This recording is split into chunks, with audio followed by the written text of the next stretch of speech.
Empresas brasileiras que exportam para a Venezuela relataram na semana passada dificuldades em concluir negociações comerciais com o país vizinho. Segundo a Federação das Indústrias do Estado de Roraima, a FIER, desde 18 de julho, empresários da cidade estariam sendo surpreendidos com a cobrança de tarifas para importação de produtos brasileiros antes isentos. Sobre esse tema, a gente conversa agora ao vivo com Vitélio Brustolin, que é professor de Relações Internacionais na UF, Universidade Federal Fluminense. Bom dia, Vitélio, seja muito bem-vindo mais uma vez. Muito prazer estar com você aqui no Agronotícias. Bom dia, Bruno. Bom dia a todos. Obrigado pelo convite. Vitélio, a Venezuela estaria aí fazendo essa retirada de um benefício fiscal previsto em um acordo bilateral assinado pelos dois países em 2012. É uma situação bem complicada, se de fato for confirmada, porque gera um impacto no comércio bilateral e nas relações entre os dois países, né? Exatamente, Bruno. Esse acordo é um acordo de complementação econômica, o de número 69. Ele prevê isenção tarifária. E mais do que isso, a Venezuela ela está suspensa do Mercosul, mas existe uma previsão de isenção tarifária também dentro do Mercosul. Então, isso afeta diretamente, especialmente o estado de Roraima, né, que responde por, dependendo do período, de 40% a 70% das suas exportações são destinadas à Venezuela. E pega de surpresa o governo brasileiro justamente no momento em que o Brasil está na iminência de sofrer um aumento de tarifas em relação aos Estados Unidos, Bruno. Essa tarifa de 50% dos Estados Unidos podendo entrar aí, né, em vigor na sexta-feira, isso causa, a gente já está vivendo essa situação em relação aos Estados Unidos, agora ser surpreendido pelo governo venezuelano, que não deu nenhuma explicação para essa medida, é uma situação que causa surpresa, né, e assim deixa essa relação, como a gente falou, né, tribulada, vamos dizer assim. Na verdade, já havia um estranhamento diplomático entre Venezuela e o Brasil desde as eleições que o Maduro fraudou. No ano passado, nós sabemos que fraudou porque o Centro Carter, que foi observador internacional que a Venezuela, inclusive, aceitou que observasse as eleições, demonstrou que houve uma fraude. Inclusive, o Centro Carter enviou as atas completas das eleições para a Organização dos Estados Americanos, demonstrando que o Maduro perdeu aquelas eleições por 67% dos votos. O González venceu as eleições com 67%. Então, o Brasil era um mediador daquelas eleições, um país que, inclusive, tinha proposto o Acordo de Barbados, dando a possibilidade de todas as sanções impostas contra a Venezuela serem baixadas desde que o Maduro deixasse o poder ou fizesse eleições justas e vencesse aquelas eleições que deveriam ser justas e não fraudadas. E depois disso, o Brasil ainda vetou o ingresso da Venezuela no BRICS. A Venezuela chegou a chamar o seu diplomata, o seu embaixador em Brasília de volta. Houve, então, um estranhamento nas relações entre os dois países, lembrando que o Maduro foi recebido no Brasil no início do governo Lula com honras de estadista. E existe ainda um agravante, Bruno, porque a Venezuela tem uma dívida de mais de 10 bilhões de reais com o Brasil. O Brasil emprestou dinheiro para a Venezuela para fazer obras estruturais, como o metrô de Caracas, por exemplo. Em alguns cálculos, essa dívida chega a 12 bilhões de reais.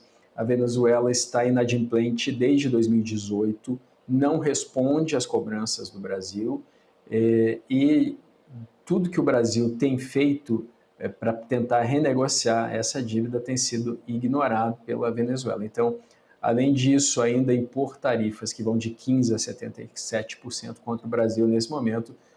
Se isso for confirmado, e o Itamaraty está buscando esclarecimento com a Venezuela, isso será visto como um ato hostil pelo Brasil, Bruno.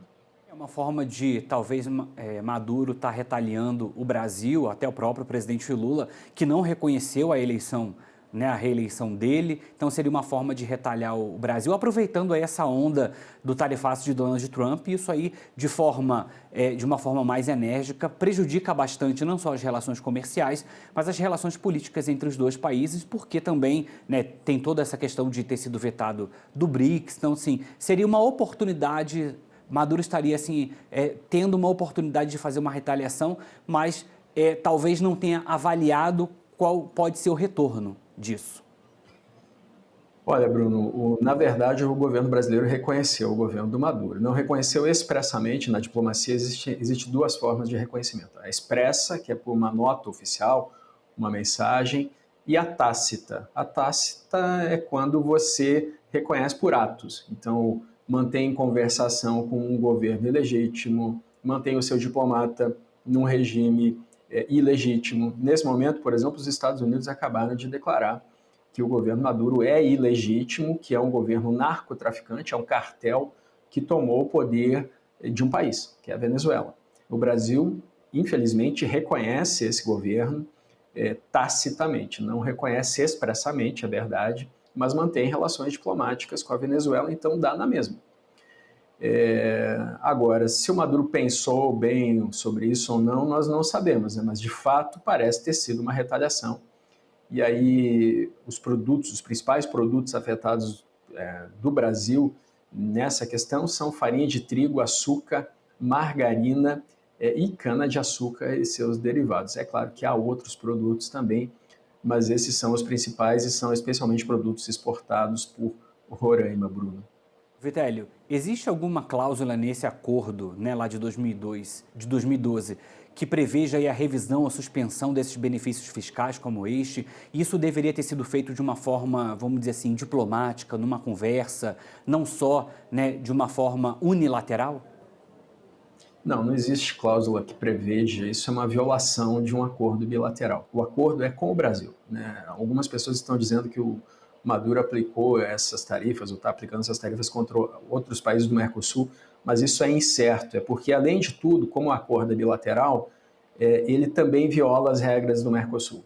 Lembrando que a Venezuela está suspensa do Mercosul desde 2016, justamente porque os países do Mercosul consideram que houve uma quebra do regime democrático da Venezuela, ou seja, são os próprios vizinhos da Venezuela que dizem isso, dentre eles o Brasil, desde 2016 está afirmando isso.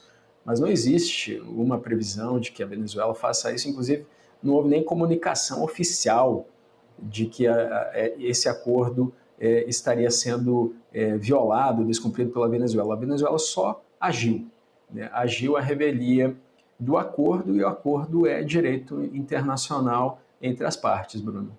Agora cabe ao Ministério das Relações Exteriores, ao Ministério da Indústria e Comércio, tentar então esse diálogo com o Maduro, com a Venezuela, para tentar entender o motivo pelo qual tomou-se essa decisão e tentar manter esse acordo. Caso, de alguma forma, a Venezuela não queira voltar atrás, o Brasil tem como, de alguma forma, retalhar, o Brasil tem como tomar alguma medida para poder se resguardar em relação a isso e proteger os nossos produtores? Não, o Brasil pode retalhar, mas veja a situação do Brasil. Nós emprestamos de 10 a 12 bilhões de reais para a Venezuela não devolve esse dinheiro para o Brasil e não responde nem às cobranças. Então, exatamente o que o Brasil vai fazer na prática? Porque esse dinheiro ele foi coberto por um fundo garantidor de exportações. Só que esse fundo garantidor de exportações, que é do Brasil, retira dinheiro do tesouro do país. Quem está pagando essa dívida que a Venezuela não paga para o Brasil somos todos nós, cidadãos brasileiros. Então, se nem a dívida o Brasil consegue resolver, não tem nem resposta da Venezuela, nesse momento em que nós estamos ainda no meio de um tarifaço dos Estados Unidos, que são muito mais relevantes para o comércio brasileiro do que a Venezuela, é o nosso segundo maior parceiro comercial, é o país que mais investe no Brasil. Ainda por cima temos esse gesto do país que faz 2.200 quilômetros de fronteira seca com o Brasil, que é a Venezuela.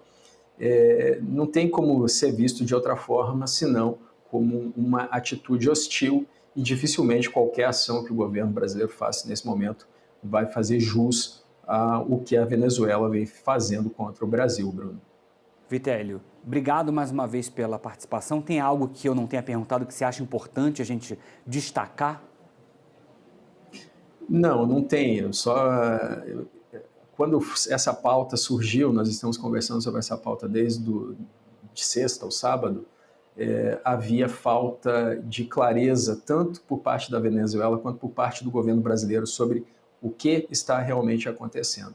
Então, não é, eu deixo como sugestão para apuração isso, que se cobre dos governos dos países um esclarecimento, afinal de contas, isso envolve dinheiro público, envolve produtores e empregos no Brasil e também na Venezuela, Bruno. Desde sexta-feira eu pessoalmente tenho tentado apurar isso com o Ministério da Indústria e Comércio, a gente está em contato com o MRE para poder entender, né? A gente já provocou eles em relação a isso para a gente poder entender o que está acontecendo, de que forma isso, né, pode impactar com a federação lá de Roraima, para a gente tentar entender. A gente está aí na apuração. É importante a gente ter trago esse tema, porque é importante a gente olhar, apesar da gente estar vivendo essa etapa de Estados Unidos, né, mas a gente não pode esquecer dos outros, né, entraves que a gente pode enfrentar em relação a isso, e também para o governo estar tomando suas providências cabíveis em relação a isso. Mas a gente vai continuar por aqui, tendo novidades, a gente chama de volta para você esclarecer para a gente, porque é muito importante a gente poder ter essa visão, né, macro em relação das relações internacionais e institucionais entre os dois países. Obrigado mais uma vez, bom dia para você e até a próxima. Obrigado pelo convite, bom trabalho.